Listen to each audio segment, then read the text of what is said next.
We'll open this meeting. All selectmen are present.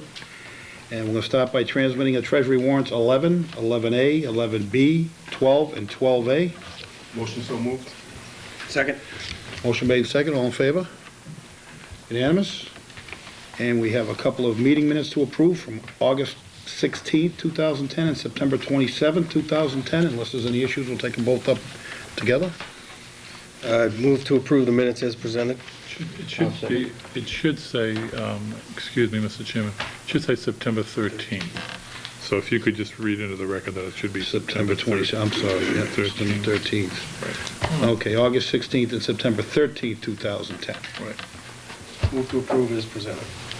Second. Motion made second. All in favor? Unanimous? Okay. Our 7 o'clock meeting is with Cindy L. Meehan, Carmella Stop and Go, LLC, request to obtain a common victual license for property located at 3 Jefferson Road. You can come up here. I'd like to also recognize her brothers here, Mike Esposito, Wilmington's all-scholastic athlete, and a long resume of accolades from Wilmington High. Good evening. Good evening. Just introduce yourself for the Hi, record. I'm Cindy Meehan, Okay. and I'm here to obtain a license to operate Stop and Go. Okay. And do we have any department head recommendations? We do, Mr. Chairman. We have a recommendation from the Health Director, Shelley Newhouse, who recommends approval for the common victual license for Carmella Stop and Go, LLC. And we have a recommendation from the building inspector who's reviewed the application, and there are no outstanding zoning issues. Okay, any questions, comments, or motion from the board? I move to approve the request. I'd second it. Motion made and seconded. All in favor? It's unanimous? Thank you, Very gentlemen. good. Good luck. Good luck. Okay, thank you.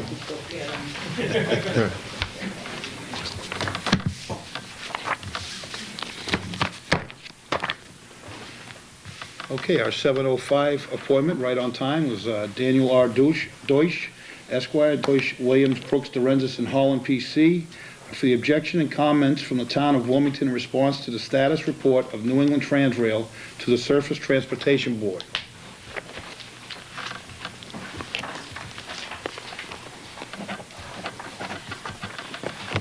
Good evening.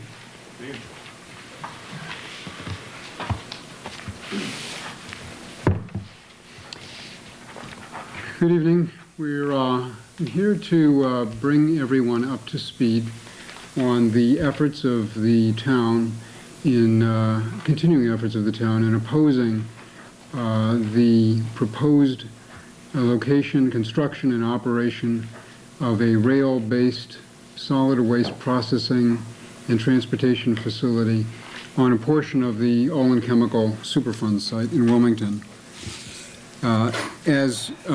As many people may be aware, the town has been very active in opposing this project since New England Transrail filed a notice of exemption with the Surface Transportation Board, a federal agency, in 2003.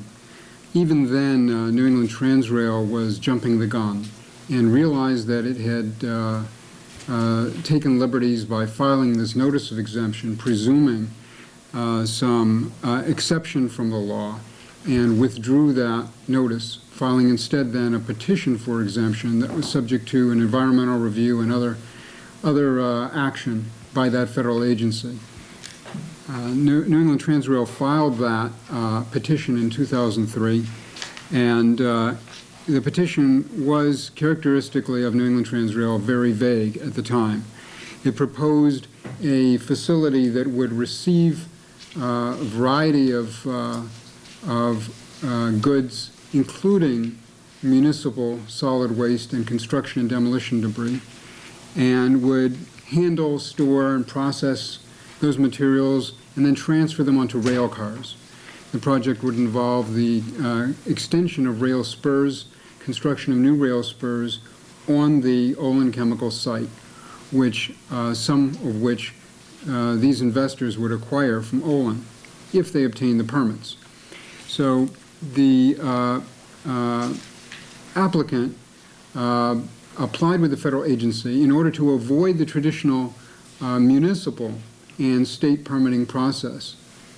The New England Transrail then filed a notice of project change with the Department of Environmental Protection in about 2005. And in that state filing, changed some of the information and representations about what the project would handle and how the project would be constructed. Wilmington brought that to the attention of the federal authorities, which then dismissed New England Transrail's application without prejudice because of those misrepresentations. And the applicant, Transrail, then supplemented its filings to disclose more fully what it would be doing.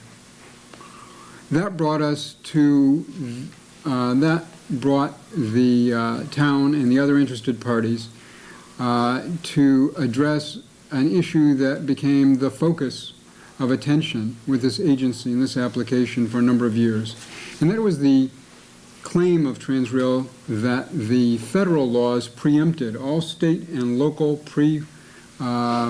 permitting. In other words, the traditional site assignment process where the town's Board of Health and the state DEP would decide the basic issue of whether this kind of a project belonged on a site like this, a Superfund site. So there was extended arguments in writing, briefing, and a hearing in Washington, D.C. that Mr. Kyra and I attended, and along with Senator Lautenberg from New Jersey, a number of industry representatives, debating the question of whether a rail-based solid waste facility like the one being proposed, still being proposed by New England Transrail in Wilmington, could avoid the state and local permitting process. Well, we argued the point, and the board issued a decision that in some respects upheld our position, and others did not.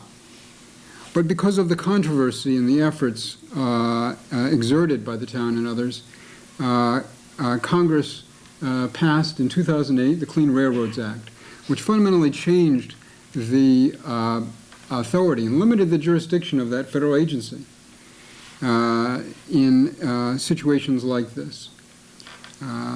So over the past 2 or 3 years, very little transpired here. New England Transrail did not pursue its application. However, in July of this year, the Surface Transportation Board issued a decision inviting New England Transrail to state whether it was going to pursue its project after all, and whether it would pursue some of the activities that might not come within that new federal law, the Clean Railroads Act, things other than solid waste processing. And New England Transrail responded a month later, on August 23rd of this year, stating in very summary terms that yes, it was going to continue with the project, that no, it would not have to comply with the Clean Railroads Act and a more elaborate application process.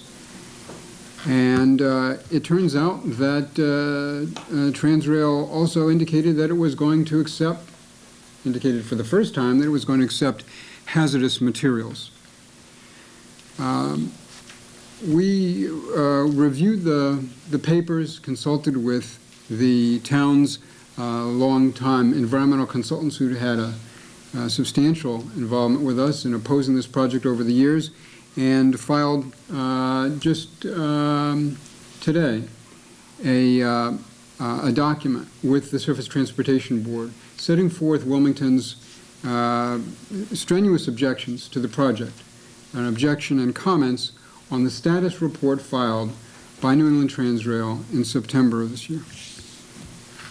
We maintain that the project does not belong on this site, that there's still fundamental questions as to whether the project would interfere with the ongoing investigation or remediation at the Superfund site. In fact, in its filing, New England Transrail grossly misrepresented the status, the progress made by environmental authorities on the site. And we maintain that that misrepresentation alone justifies the Surface Transportation Board in dismissing this petition, dismissing it finally. 3 strikes is too much when it comes to misstating the scope of the project and the activities, the status of the environmental condition of the site. We also urge the board to consider in more detail the environmental problems at the site and the lack of detail in New England Transrail's current filings as to what it actually would construct and operate on this site, if not the solid waste facility that it had been proposing for so long. There are a lot of gaps in the information provided, the engineering details, construction plans, and so for all of these reasons, it would be premature for the federal authorities to take any further action or review, including an environmental review of this project. There was no deadline for the filing of this document. We felt it was important to get it before the board promptly so that we could ensure that no misguided action would be taken, and that in the long term would work in the town's best interest and limit the need for further filings. I should note that the EPA itself also has filed comments with the Surface Transportation Board that make clear some of the misstatements by the applicant concerning the cleanup of this site, which is being supervised by the EPA. Our filing is available to the public on the website of the Surface Transportation Board, and the filing date was today. The official filing date was today, that's September 27th, 2010, and copies of the document have been provided to the many dozens of interested parties and parties of record, including your congressmen, the senators, the EPA, the DEP, and the applicant, and all those other people, including citizens of this community who've expressed ongoing concerns with the project and requested notification of any developments with the federal agency. Be happy to answer any questions you might have. That's a pretty comprehensive outline. That's really all-inclusive. And just one question. You said the EPA has also made comments on this? The EPA did. The EPA filed about 2 weeks ago its own comments directly with the Surface Transportation Board. Those comments should be available on the Surface Transportation Board's website and docket, although they were not as broadly served on the parties as some of the earlier filings. There seemed to have been some confusion as to the status of this whole proceeding and what needed to be done to make parties aware of the current developments. Okay. Nice. This is a excellent letter you put out here, by the way. A lot of information and definitely I'm glad to hear that. hits all the good points. Any questions or comments from the board? Thank you, Mr. Chairman. Once again, I'll echo what the chairman said. I think it's an excellent brief on the presentation of our town council. I think, simply put, the town of Wilmington's looking for less contamination than more contamination. I think that's it in a nutshell. And I'm really glad that we're all working together collectively. We just didn't wake up yesterday. The local board has been working on this for years, the citizenship, the state, the federal. So everyone's working together to hopefully accomplish this goal and to try to prohibit this from happening here in the town. And I think the good folks in Wilmington really need to know that. And I think a lot of folks know that. They know that we're working, to accomplish our goals. And the local board has done a great job in working hand in hand, through town council, through our state delegation, our federal delegation, and the citizenship. So we're working together. And I think that's what it's all about. And I think this board is doing an outstanding job, the town manager and everybody working together. Once again, I think you've done a great job in presenting it, and hopefully we win this. And we'll just fight as vigorously as we can. And it's one of the biggest issues that touch us at this moment. And I appreciate it, Mr. Chairman. Thank you. Yeah, I would agree with many of the comments Mr. McCoy just made, and one of the observations that I've made through the years is this is the single issue in the town of Wilmington since I've been involved in the affairs of the town that that the town's position is unanimous with anybody who's expressed an opinion on the matter. Literally, it's been unanimous, and I think the brief does an effective job of not only demonstrating the town's commitment, but the way I think of it, you've urged the board not to let these guys, the applicant, play a game of bureaucratic t-ball where they just get to keep swinging away until they get a hit. And, at some point, 3 strikes, you're out, and at the very least, make them start over when they have their facts together. So, appreciate the update, and, as Mr. McCoy said, we'll just keep tackling it together and do the best we can. We look forward to putting the nail in that coffin for the town. It's a matter that clearly is of great importance to the town, and this board has taken it very seriously and consistently and forcefully opposed it at every turn. So far, we've met with real success, and we expect to continue to do that. Hi, Dan. I think you did a great job. I was looking over all the information you gave us also personally in each one of our packets, and you gave us a lot of detail. But I was noticed reading it that I guess on the Olin site they're getting ready to have a contractor come in and start doing the borings of the testing, probably of the soil logs and evaluation. Do you see on the long, tendency of that basically helping us with those results or findings along and down the road with that work starting to be done? Well, it's been a long time coming, and it's actually been a very complicated process, gaining the approvals of the affected landowners, both the town itself, which is owns property that's affected by the testing that's required, and also the surrounding landowners. Testing is being conducted of the soil and the groundwater, and it's likely to take some years before those results are obtained and sorted out, reviewed, and evaluated.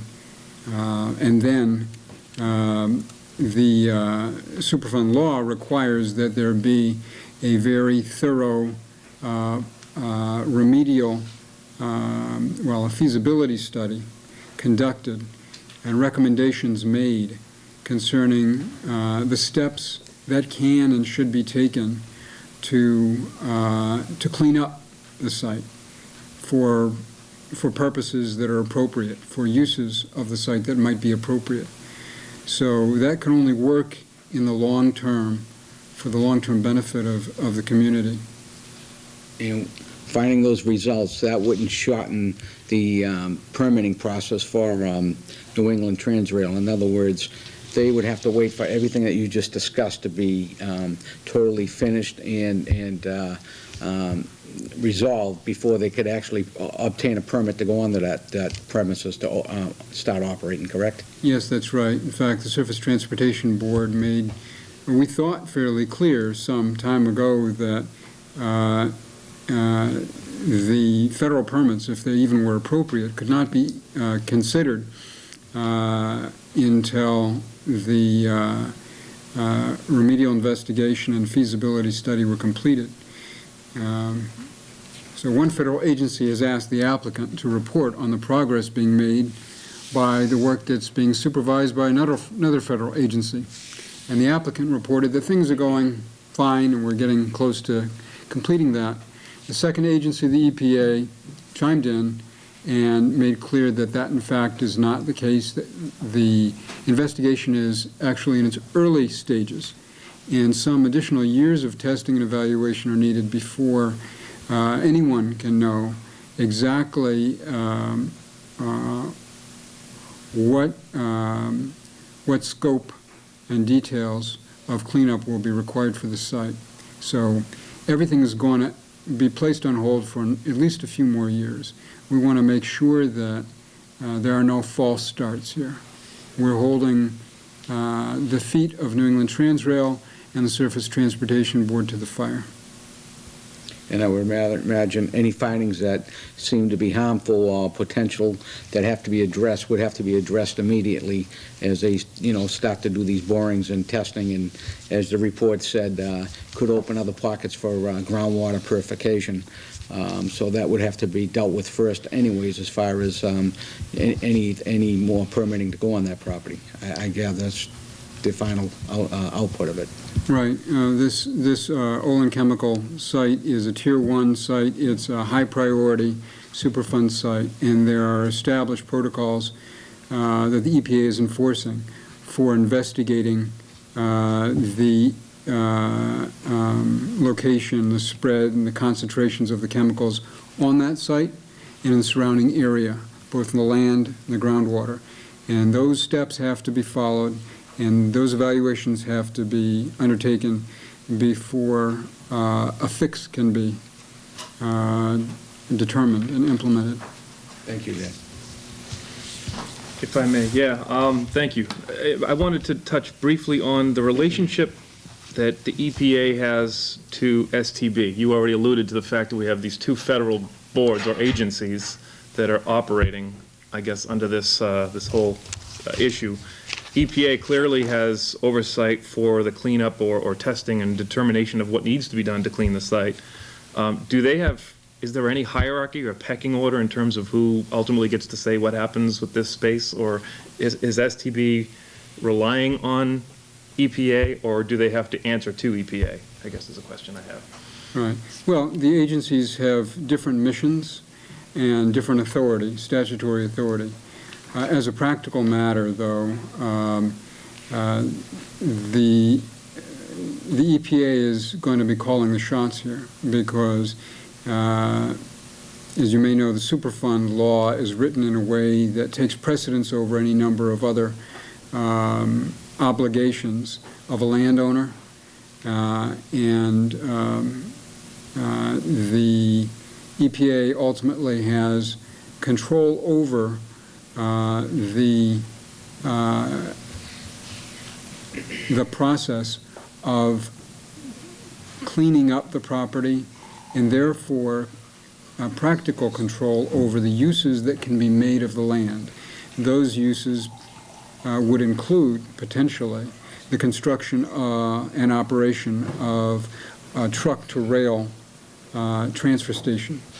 And so the Surface Transportation Board, although it can give a green light, if you will, to the certain railroad-based non-solid waste activities at this site, can't authorize the can't allow those permits to be implemented on the ground unless and until the EPA has had its say, has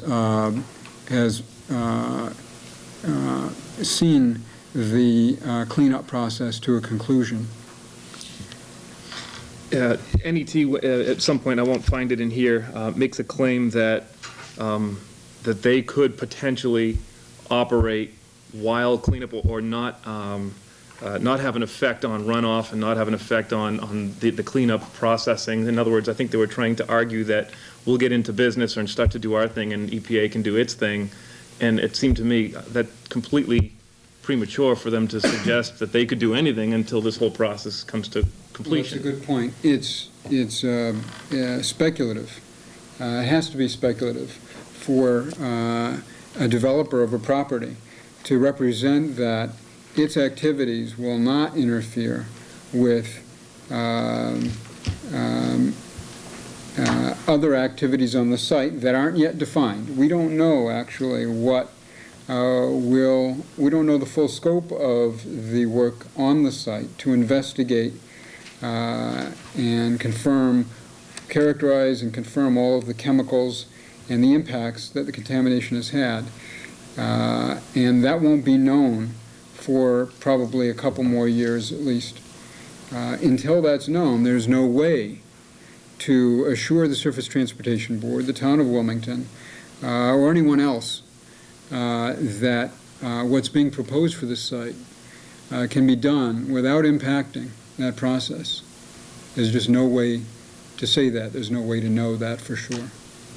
Is there, to your knowledge, is there a process in place at the Surface Transportation Board, a three-strike and you're out policy? In other words, they've gone out, NET, New England Transrail has gone after this a couple of times in various iterations, and they've gone after it again in the most recent iteration in August. You make a very, very valid point that at this point we're wasting public resources. Yours, mine, and lots of others. And, at what point would, or do you know at what point STB would make the determination, you know what, you're wasting a lot of people's time, a lot of money, you don't get to keep on lobbing out these offers. Do you know if there is a procedure for that in place, or is it sort of a judgmental thing? Well, as I said, the Transportation Board dismissed New England Transrail's petition, the same petition previously, because Transrail had misrepresented to the board, to the town of Wilmington, and to dozens of other interested parties, including members of Congress, what exactly it would do. It had not disclosed that it was going to grind the solid waste, putting particulates and dust into the air, and we, on behalf of the town of Wilmington, had to bring that to the attention of the federal authorities and others. We had to raise that concern, and that led the board to dismiss the petition. At that time, the Surface Transportation Board dismissed the petition without prejudice, meaning that New England Transrail was free to come back and provide additional information on a level with the board. Transrail came back and provided that information. We and others maintained that information was not adequate. But because of these other developments in the past few years, the federal legislation, Clean Railroads Act of 2008, and the regulations related to that, the application was essentially put on hold. Now that it's potentially being revived, we've brought to the attention of the Surface Transportation Board this further misrepresentation by New England Transrail now about the condition, the status of the environmental investigation on this property. And we do feel that you can only take so many bites at a regulatory apple. You can only misrepresent so many times. The board shouldn't tolerate that. And although the board cannot tell New England Transrail to leave and never come back with an application, it should require, we're urging it to require, that Transrail, if it wants to pursue this project, pay a new filing fee, whether it's $55,000 like last time or not, whatever that fee may be, to pay the fee and to prepare and submit a detailed, further new application subject to an entirely new environmental review. We're hoping that the board will take this seriously as it should and do exactly that. Thank you. I found your comments and the memo or the docket enlightening. I'm sort of new to this issue as it relates to the Board of Selectmen, so it served to educate me, and as I was reading it, I thought to myself, what mechanism could be in place to articulate this message out to our residents? And you being here tonight hopefully does a very good job, and I appreciate you taking the time to do that. I hope our press will take the opportunity to get the spirit of this memo out to the community, and I hope that residents will take the opportunity to find it online. I don't know if it's possible to get it on the town's website, but I encourage everyone to read it because it is enlightening and it does reveal a lot of information. So thank you for taking the time to do that. You're very welcome. Appreciate the opportunity. Yeah, Mike? Yeah, Dan, I'm curious about a couple of things. One is, it appears to be open-ended at this point. Typically, my recollection is we always had 30 days to comment or 60 days to comment, but there's no, you indicated there is no timetable right now. And probably you may want to decline to speculate when I ask you this next question, and feel free to do so. But what prompted the Surface Transportation Board, do you believe, to ask for a status report at this time? What's incentivizing them to do that? Is it just good government on their part, or did it just Is there any reason that you can think of that might have prompted this? Well, I don't know that it's good government, but I think it's government. I think that the Transportation Board, and I don't know, but I think that there may have been, they may have felt a need to either clear their docket of this case that had not been active for 3 years, or determine from the applicant what action they were being asked to take. It's a somewhat unconventional, it's a somewhat unusual posture that New England Transrail has been in with this application because, as I say, the centerpiece of the application had been the solid waste processing facility. And there have been other facilities like that proposed in other locations and constructed elsewhere. In fact, one in New Jersey that was caused so many problems, electrical fires beneath electrical wires and piles of trash and so forth. In New Jersey, it caused Senator Lautenberg of New Jersey to be very vocal and attend that hearing that we attended in Washington. And this then resulted in a change in the law. New England Transrail's application now is the application that precipitated that change in the law. And the new law has interrupted the process. So I think that the Surface Transportation Board may have felt a need to clarify the project and its place on its docket. And I think that's what prompted it to request a status report. Unfortunately, because the status report was a status report and nothing more, it came in somewhat under the radar. It appears not to have been distributed to the interested parties and the parties of record the way the earlier filings were. But once it came to our attention, you and we, of course, felt the need to thoroughly and decisively respond to it, and to respond to it in a way that would enlighten the board and the public, so that that government could act responsibly. Do you know what options STB has at this point? Assuming at some point they're going to say that the comment period is over, I presume. Is it possible that they'd have another hearing, or could they just dismiss this, or just let it lie in limbo again? Are there any alternatives that we'd be looking at? Well, although the Surface Transportation Board regulations, procedural regulations, establish a process and deadlines for comment and action on certain steps for petitions like this, I'm not aware of any rules that specifically govern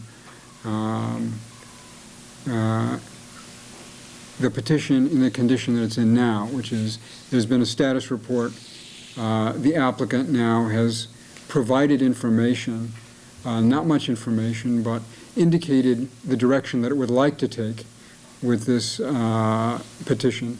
And the board would have a lot of discretion in deciding whether to take further action or whether to dismiss the petition or whether to require additional submissions from Transrail. So I have to say that it is somewhat uncertain as to what the next steps will be here. Okay. The board? All set? Any questions or comments from the audience? I have one curious question to ask. At the present time, this Olin site, it's owned by Olin still?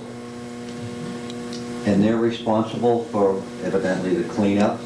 And they've found a developer or a personage in Transrail that wants the site. Now, if Olin magically found a desirable tenant, say a large office complex, et cetera, there would be a clean facility with 1,000 to 1,500 employees. It would be an asset to the town. As far as the cleanup, Olin and/or the new tenant would be responsible for it, but there wouldn't be the, pardon the expression, static given to a desirable tenant that we're giving to Transrail. Would that be a common assumption of mine? I mean, Olin is this property of theirs at the present time is a liability. It's not an asset to them.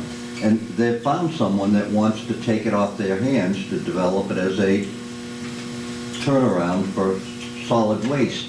I mean, basically that's about all it's fit for at the present time until it gets cleaned up, if and when ever. But if a desirable tenant was found by Olin, would the town have any objections with an EPA proper cleanup about having it developed with a clean tenant as opposed to a semi-dirty tenant? I don't know who to address this to. Well, in terms of history, I'd be happy to comment on that. There was at one point in time a prospective, I can't remember if it was a tenant or a purchaser, I think it was a prospective purchaser, which predated NET's application and supposed agreement with Olin. And certainly the town would always want to make sure that whatever investigative work and remediation work would need to be done, that the experts look at that and are comfortable that the prospective reuse doesn't in any way impede that effort. So reserving the town's opportunity through our own experts, through DEP and through EPA, I would say that, you know, we're always going to look at it with a critical eye towards ensuring that any use of that property doesn't in any way impede the investigation or the remediation of the site and have it done right. By the same token, I think it's been I'd dare say unanimous amongst folks that this particular prospective reuse of the site is particularly cumbersome and complex in the effect that it might have on the investigation and the remediation. I mean, we're talking about the latest iteration that they've thrown at STB now is the prospect of containerizing and relocating hazardous wastes. So, I mean, everything about this proposed use seems to fly in the face of a sensible, you know, well thought out, engineered investigation and remediation of the site. There has to be other prospective uses that we could at least look towards trying to accommodate a reuse of the site before this thing is totally remediated, done.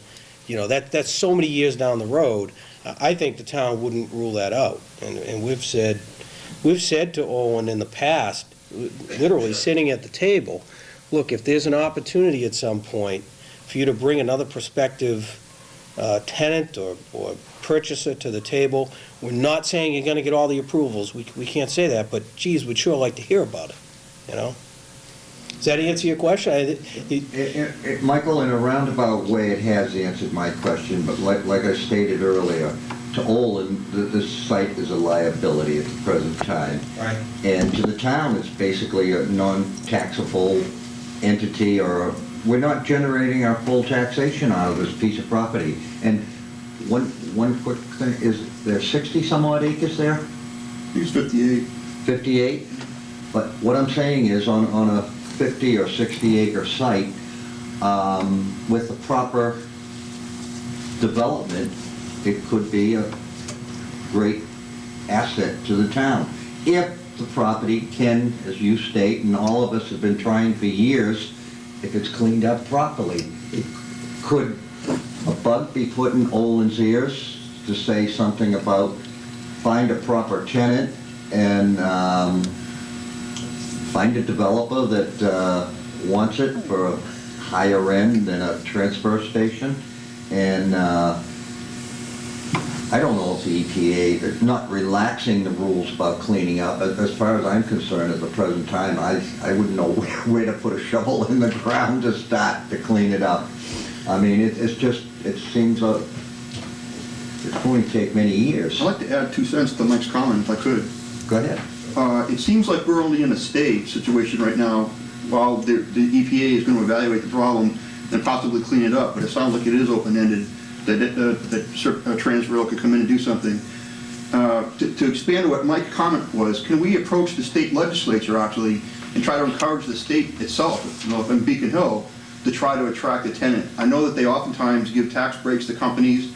It's a lot of acreage there. Maybe the state actually with a tax credit initiative type, I don't know how that would be done, but that seems to me to expand on Mike's idea to actually ask for help from the State House to try to encourage a large commercial operation to be much more favorable to come in with like a tax incentive.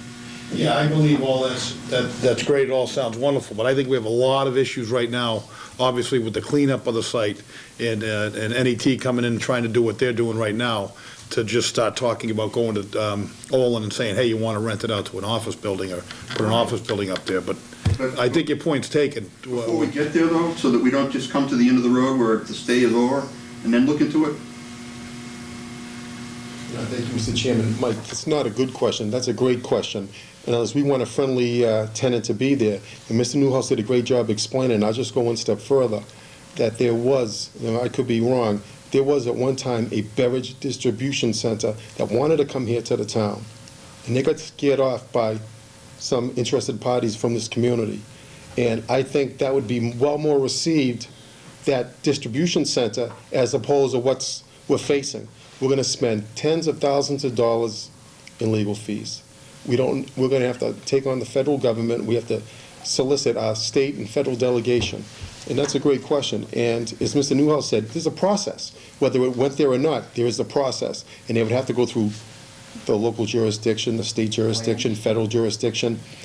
That's a lot more customer friendly than New England Transrail. And some of those folks out there, they know who they are, scared them off. And it's sad. And that wouldn't be the case today. And that needs to be said. And I think Mr. Newhouse did a great job in explaining it. Thank you, Mr. Chairman. Okay. Ray?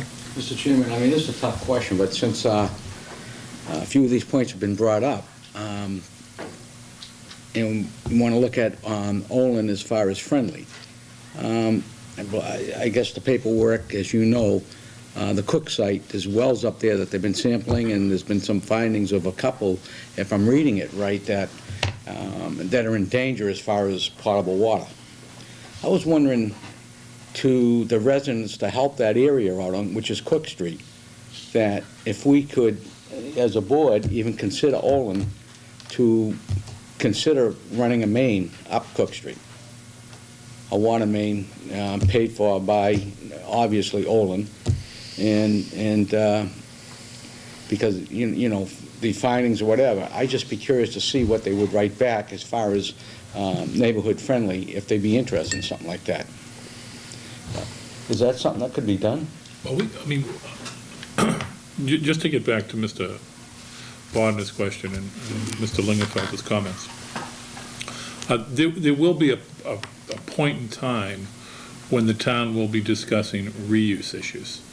That may be a good question on November 15th, and I just mentioned it, that we've just established the next public information meeting on EPA and Olin for November 15th at the middle school auditorium, and there'll be more information coming out about that. We'll send out some information over the next couple of weeks to the public and interested parties. It's in this upcoming issue of Town Topics, announcing it so people will know about it.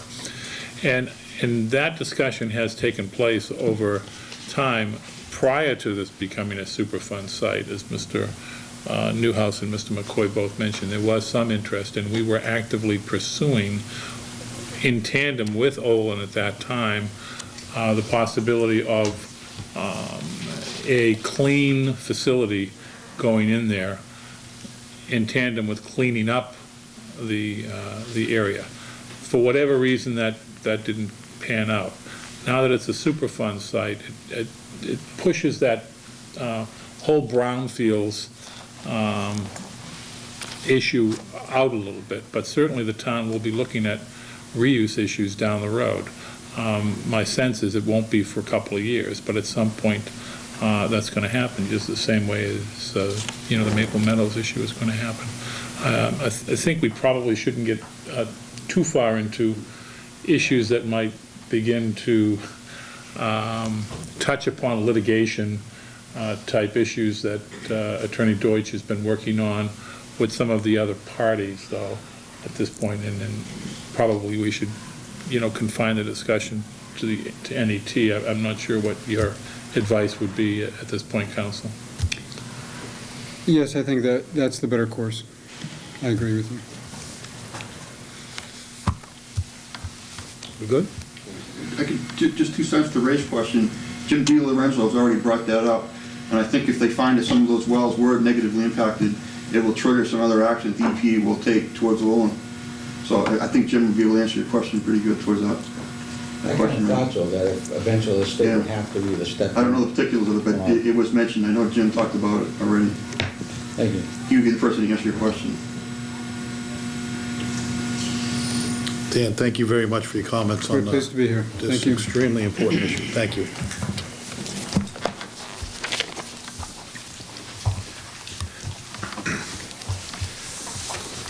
Communications. Mr. Chairman, just to let you know that we do have correspondence again from Anton's Cleaners, Charles Anton, the president, inviting the town to participate in the annual Coats for Kids coat drive, which we did participate in last year, and we've accepted that invitation. And so if anybody is interested, and again, we have information about this in Town Topics, the town of Wilmington is acting as a collection site for anybody who would be interested in providing some good, gently used, quality winter coats and jackets, not only for kids, it says coats for kids, but also for toddlers and teens and adults and whoever you may be able to help out. So you can just bring them down to the town hall beginning next week through January 8th. And we will collect them and then get them over to the appropriate location. We also received information from the Mass Municipal Association regarding the statewide photo contest that we provide information on each year to budding and professional and amateur photographers who would like to participate. I know we've had photos of Wilmington scenes included in this statewide calendar in the past. There is a process to get involved. They're looking for photographs of one of the Massachusetts 1,000 great places. You will recall that the Office of Travel and Tourism released a list throughout the Commonwealth, and Wilmington had, at least as I recall, 2 places on there. One, I think, was the canal, and the other was Butter's Farm. So if anybody's interested, they can contact the MMA, go on their website, and send in their calendar contest entries, or they can contact my office and we can send you out the information. Board has a letter from Jane Lyman of Comcast regarding the availability of high-definition set-top boxes to basic level video service subscribers. They're informing us of changes that will impact customers effective September 1st. That the high-definition set-top box is available for $225 per month per outlet, and all of the information has been provided to their subscribers. Mr. Chairman, the board is being asked to consider signing the warrant for the state election to be held November 2nd, 2010. The election will be, the polling hours will be 7 a.m. to 8 p.m. at the regular polling places, Boutwell School for precincts 1 and 2, Wildwood Street School for precincts 3 and 4, and the Town Hall for precinct 5 and 6. You'll be asked to cast votes in the state election for governor, lieutenant governor, attorney general, secretary of state, treasurer, auditor, representative in Congress, counselor, senator, and representatives in the general court, 2 representative positions in Wilmington, the 19th Middlesex and the 21st Middlesex, district attorney, and sheriff. In addition, there are 3 questions on the ballot that have been proposed by initiative petition. The first question has to do with removing the Massachusetts sales tax on alcoholic beverages and alcohol. So if you vote yes, it would remove the state sales tax on alcoholic beverages, and a no vote would make no change to the state sales tax on alcoholic beverages. Question 2 has to do with Chapter 40B and the affordable housing statute. A yes vote would repeal the state law that allows the issuance of a single comprehensive permit to build housing that includes low or moderate income units. A no vote would not make any changes to that state law with regard to the issuance of a comprehensive permit. And finally, the third law that's being proposed by initiative petition would roll back the state sales and use tax rates, which were 6.25% as of September of 2009, to 3%, and that would take effect on January 1st, 2011. So again, a yes vote would reduce the state sales tax down to 3%. A no vote would not make any change in the sales tax. So we would need a motion by the Board of Selectmen to sign the warrant for the state election. Question, comments, or a motion? I do have a question either before or after the motion. With respect to the sales tax, what are we looking at as a town in terms of what it might cost? Because my take on these initiative petitions relative to taxes is that, certainly understand people's interest in controlling taxes, reasonable expenditures, all that kind of stuff. But I always feel like these petition questions aren't the best way to tackle it, because it just takes revenue right out of the coffers that inevitably trickles down to us, and we just end up having to make up for it locally. So what are we looking at if something like this passes?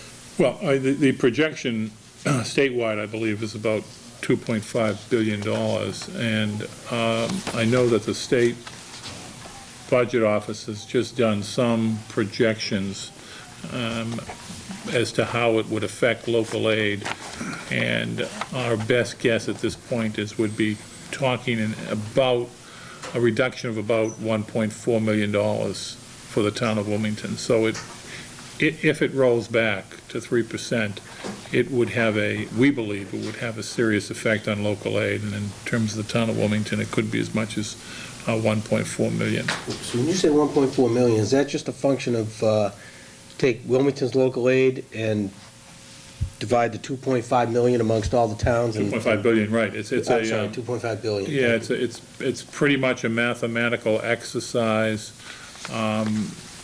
based upon how they would reduce various state budget expenditures, which most assuredly local aid would be included in that. And then that portion essentially divvied up among the 351 cities and towns in the Commonwealth. And so we always felt it would be, somewhere between $1 and $1.5 million, and it looks, looking at it more closely, it looks like it would be about 1.4 million. Okay. Thank you. Any other comments or a motion? I move that we sign the warrant for the state election to be held on November 2nd. Motion made and second. All in favor? Unanimous? Mr. Chairman, the board is being asked to consider approving the collective bargaining agreement between the town of Wilmington and ASME Local 1703, Unit 2. ASME Local 1703, Unit 2 is the union in town that represents Department of Public Works employees, secretarial and clerical and support staff, and library employees. And the agreement that has been reached at the table that the Board of Selectmen is obviously well aware of from our several discussions in executive session would call for a 3-year contract that would be effective back to July 1st of 2009, the first year being a 0, just as we've talked about for all employees. And then the second 2 years at 2.5, 2.5. So over a 3-year period, there would be a total of a 5% raise. There, in addition, the town received some, I believe, meaningful concessions and agreements by this cooperative union. And one is to grandfather in the early retirement provisions such that no employee hired on or after July 1st of this year would be eligible for any early retirement benefit that other employees are eligible for in this unit. And also, and more importantly, that the town has gained language that it was looking for with regard to health insurance, specifically pertaining to Master Medical. The Master Medical option is to be removed from the contract. So there would no longer be an option for Master Medical, and what we would be offering is just the HMO and PPO plans, which we believe has enabled us throughout the town with the various town departments to keep a pretty good lid on health insurance. There was also a change in the proposed overtime language, which was really internal, leaning more towards a rotating basis for the distribution of overtime as opposed to the seniority-based distribution, which has heretofore been in place in Wilmington for AFSCME 2. The savings are really negligible, but there would obviously be some savings to the town since the senior employee wouldn't always be called. It would be on a rotating basis. And this is something that we worked out with the union. So my recommendation is that this is a good contract for all parties, and I would recommend that the board consider voting its approval and executing the contract this evening. Questions, comments, or motion?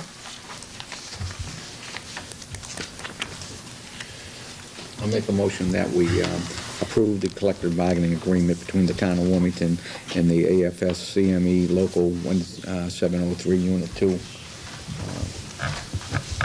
As it reads. Motion made, second, all in favor? It's unanimous?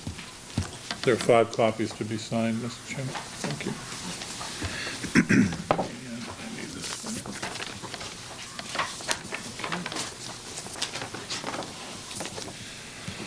Mr. Chairman, the board is being asked to consider accepting a grant of easement to enable drainage improvements on Burlington Avenue.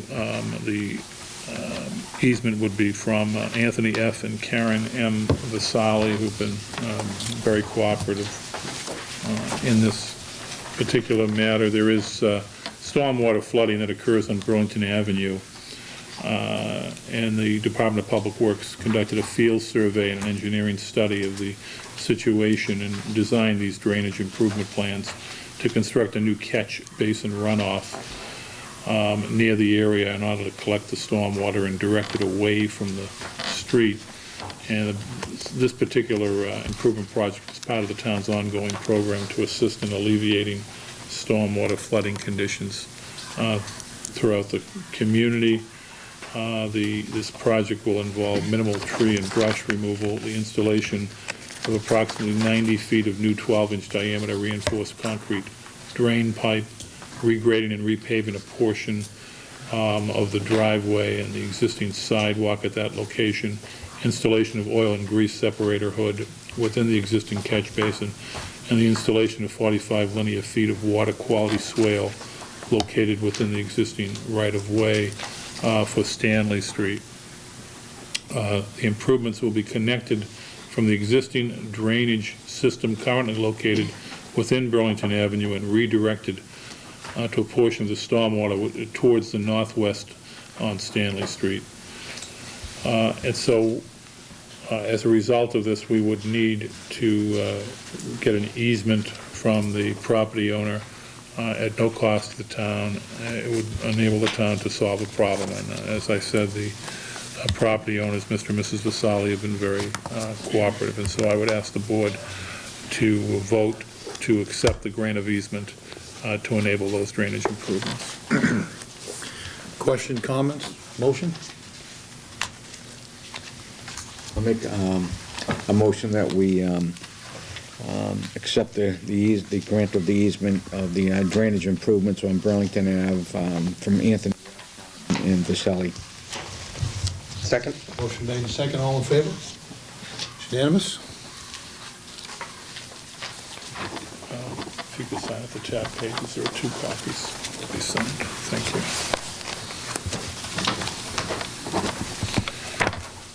Mr. Chairman, the board is being asked to consider a request to change the name on a flammable license from David Galante, doing business as Fred's Service Station, Inc., to Fred's Super Service, a property located at 324 Main Street. There's no change in the flammable quantity at all. We're just talking about a change in name. We've had this reviewed by the fire department.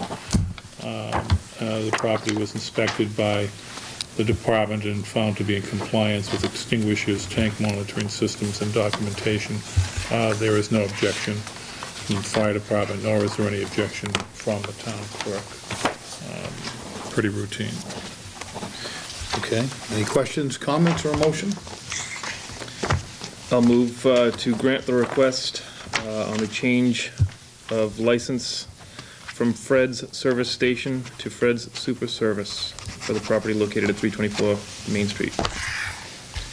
I'll second. Motion made, second, all in favor? Unanimous? That's super. I'd like to ask the board to consider ratifying an appointment to the Reading Municipal Light Department Citizens Advisory Board of Thomas O'Lilla. Mr. O'Lilla would replace A. Quincy Vale. Some of you may know Tom. He was very involved years ago as an active member of the Conservation Commission, serving as chair for a while.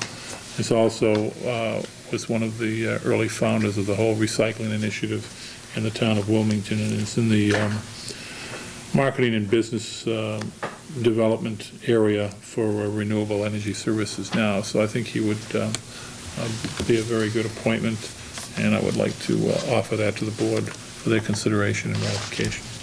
Questions, comments, or a motion? I move to ratify the manager's appointment of Thomas O'Lilla to the RMLD Citizens Advisory Board. Second? Motion made and second. All in favor? Unanimous? The board is being asked to consider the request of the Recreation Commission to conduct its 43rd annual Horribles Parade on Sunday, October 24th at 4:30 p.m. You have a letter that was sent from Deborah Cipriani, the Recreation Director. She would ask if you approve that then those participants would assemble in front of the Public Safety Building at 4:30 on that date and proceed to Church Street to the high school cafeteria.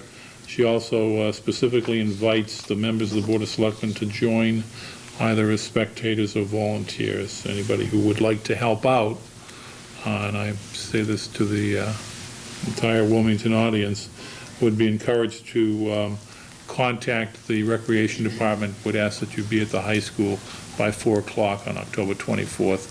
They always could use help in the distribution of the candy and other treats, and to try to keep everybody in line. So we need a motion on that, Mr. Chairman. Okay. Don't we usually do this in the fall or after the summer? Oh, it is after the summer. Did I miss a memo? Your orange It's tie it's is. the orange tie. Questions, comments, or a motion? Move to grant the request. Second it. Motion made and second, all in favor? Unanimous? The board is also being asked to consider a request from Marissa Bortone, who is the class advisor for the Wilmington High School class of 2012, who seeks to use the municipal parking lot on Middlesex Avenue for the purpose of a fall market fundraiser on Sunday, October 17th, from 8 a.m. to 12 noon, with a rain date for the following Saturday. They are asking to be able to use that location where they would have rent space to vendors to sell various goods in order to raise funds for this particular class. Scheduling conflicts? Not that we're aware of. We've checked. There are no scheduling conflicts on that date. Question, comments, or a motion? I have a question about I certainly don't want to rain on anybody's parade here. What sort of relates to me in the discussion that we've had in the past about the farmers market and stuff on public land. Are there liability constraints here that we need to be aware of? Or is there precedent for this kind of activity? Do they do this fairly habitually? This group hasn't, but other groups, other school groups have used for similar fundraisers, yard sale type things. Typically, they do it at their own location. So I'm not sure why, maybe for visibility purposes, they wanted to do it there, but typically, for example, the Woburn Street School is holding their pumpkin fair, which we help advertise for them, and that's going to be at the Woburn Street School.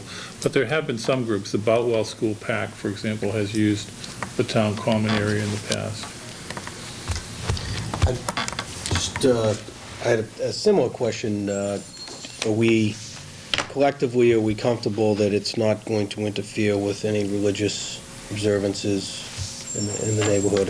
I don't get a sense of how big this market is. I haven't been to it, so I don't have an objection to the request, although I do want to just be courteous of any religious observances that might be going on at the time. If it's a big numbers thing, I have no clue. 8 to noon is definitely when those services are going on in a few different locations, right on that same neck of the woods, so something to be aware of. Do we want to get feedback? Did you already answer the question? Are there feedback from the public safety folks on these dates or on this location at all? They would be able to handle it. There's no objection, but the points that are being raised are those that have historically been raised over the years with regard to an activity. There are various, certainly Papuana, for example, uses town fields at that same time. The difference, so it's not necessarily using the town property. I think it's been using property in that area at that time during their churches. Going fairly close. I guess I would be comfortable just running with it and voting for it. I would just ask if you could reach out to the organizers and if, in order to respect other people's things going on that morning, if a detail is necessary, that they do it. I don't want to impose a condition, but I'm certain that they'll work cooperatively with your office and the police department, so maybe that's something we can ask you just take care of. Yeah, I'd support that too. Thank you, Mike. I'd move to grant the request of Marissa Bortone. Is it Bortone or Bortoni? I believe it's Bortone. Bortone, as outlined in her letter and presented by the manager. Let's second that. Motion made and second. All in favor? It's unanimous. Mr. Chairman, the board has been asked to consider approval of license to sell Christmas trees for the Boy Scouts of America Troop Number 56 in care of John Manini, and for the Wilmington Methodist Church care of John Avanitis. So if you didn't think it was fall yet, we're bringing you right to Christmas. Halloween parades, Christmas trees. When's the Easter egg hunt? Questions, comments, or a motion? I guess we can take them both up right together. You can? Yeah. Question, comments, or a motion? I move to approve both the Wilmington Methodist Church and what was the other one? I'm sorry. The Boy Scouts. Boy Scouts. Licenses to sell Christmas trees. Second. Motion made and second. All in favor? It's unanimous. And just for the record, Mr. Chairman, the police department and the building inspector have no objection and have reviewed the license request. Thank you. That concludes the regular business before the board, Mr. Chairman. Public comments? Seeing none. New business committee reports? Mr. Chairman, I'd like to see if schedule permits at the next meeting or whenever you see fit to schedule it. I'd like to get some updated information from the manager relative to the proposed local option meals tax. Don't want to get into too much substance now, but I'll say that a couple of years ago, if anybody had asked me about that, I'd have been quite skeptical about it. Happened to have had a conversation with a resident this past Thursday, and over the course of the last couple of years, certainly been, my opposition's been broken down. So I'd like to get some updated facts and figures. I know that we got some from the manager's office early this calendar year. An estimate of something to the order between 250 and 300 grand a year would probably be generated, and to me that's real money. I'd like to see some updated numbers, and when you're talking a penny and a half for a $2 cup of coffee, you know, that's probably something we ought to at least discuss as a board before we hit the budget season. So Okay. if we could get that information, have a discussion about it, I'd appreciate it. Got that? You looking for that for next meeting? Yeah, please. I suspect that might even be a spirited discussion. I'm looking forward to it. Mr. Chairman, on September 22nd, there was a meeting of the planning boards of Tewksbury, Wilmington, and Andover related to or specific to the form-based code of the I-93 interchange. And it was a specific discussion with the stakeholders, which are Procter & Gamble, Simon, the R.J. Kelly Company, and others. And it was really to allow them to articulate their feedback and criticisms, if you will, of the form-based code draft. And I want to stress that it was a draft.